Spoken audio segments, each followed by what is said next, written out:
মক্কার লোকেরা রাসূলকে দাওয়াত দেওয়ার কারণে 3 ধরনের কর্মসূচি হাতে নিয়েছিল।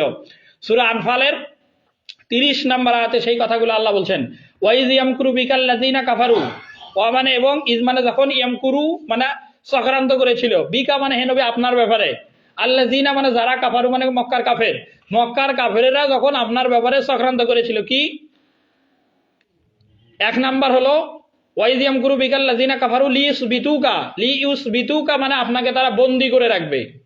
এটা দেখেছিল শেয়াবে আবি তালেবে প্রায় 2.5 বছরের মতো সময়, এই প্রায় 3 বছরের মতো সময়, এইরকম সময় একটা দীর্ঘ সময় মক্কাতে আর শেয়াবে আবি তালেব পাহাড়েতে মুহাম্মদ সাল্লাল্লাহু আলাইহি ওয়াসাল্লাম সহ যারা ইসলাম গ্রহণ করেছিল তাদের সবাইকে বন্দী করে রেখেছিল। তাদের সাথে মানে আমরা যেটা আমাদের এলাকায় বলি এক ঘরে করে রাখা, যে তাদের সাথে আর কোনো রকমের যোগাযোগ নাই, ব্যবসা বাণিজ্য নাই, কথা নাই, কথাবার্তা নাই, লেনদেন নাই, সবকিছু বন্ধ করে রেখেছিল। এটা লিউসবিদুকা। 2 নাম্বার ওয়ায়াকতুলুকা, যে মক্কার লোকেরা আপনাকে হত্যা করবে প্রয়োজনে, যেহেতু তারা লাত মানাত মক্কার ঘরে কাবা ঘরে রাখা মূর্তিগুলোর ইবাদত করে আর আপনি সেগুলো থেকে মানুষদেরকে নিষেধ করেন, এই কারণে তারা আপনাকে হত্যা করবে। এবং হত্যা করার চূড়ান্ত সিদ্ধান্ত তারা হিজরতের রাতে নিয়েছিল, চতুর্দিক থেকে ঘর ঘেরাও করে রেখেছিল যে আজকে মুহাম্মদ সাল্লাল্লাহু আলাইহি ওয়াসাল্লামকে হত্যা করবেই। এরপরে 3য় নাম্বার মুহাম্মদ সাল্লাল্লাহু আলাইহি ওয়াসাল্লামের বিরুদ্ধে যে চক্রান্ত করেছিল, আও ইউখরিজুকা, অথবা আপনাকে তারা মক্কা থেকে বের করে দিবে। এবং সেই বের করে দেওয়াটাই হলো যে হিজরতের ঘটনা, যে মুহাম্মদ সাল্লাল্লাহু আলাইহি ওয়াসাল্লামকে চূড়ান্তভাবে যখন তারা যে আমাদের জন্মভূমিতে আর মক্কাতে থাকতে দেওয়া হবে না, বের করে দেওয়া হবে। আল্লাহ তাআলা বলেন যে আল্লাহু খায়রুল মাকিরিন, আল্লাহ হলেন উত্তম কৌশলী। তার মানে মুহাম্মদ সাল্লাল্লাহু আলাইহি ওয়াসাল্লাম মক্কা থেকে যখন বের হন, সূরা বনী ইসরাঈলে আয়াত আসছে যে রব্বি আদখিলনি মুদখালা সিদকি ওয়া আখরিজনি মুখরাজা সিদকিন।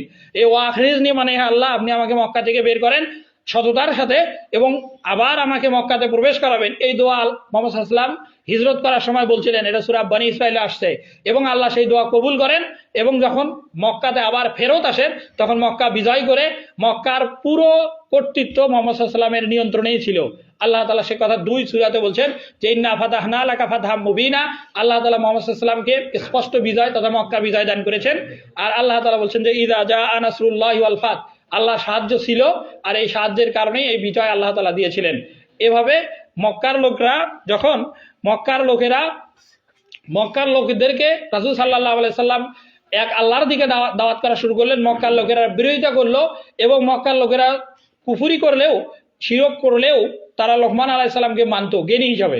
এই কারণে সূরা লোকমান আলাইহিস সালামের উদ্ধৃতি দিয়ে আল্লাহ তাআলা মক্কার কাফেরদেরকে বুঝাচ্ছেন যে তোমরা যে লোকটাকে জ্ঞানী মনে করো সেই লোকটাও তার আপন সন্তানকে কাছে ডেকে নিয়ে খুব আদর করে বলছিল যে ইয়া বুনাইয়া লা তুশরিক বিল্লাহ।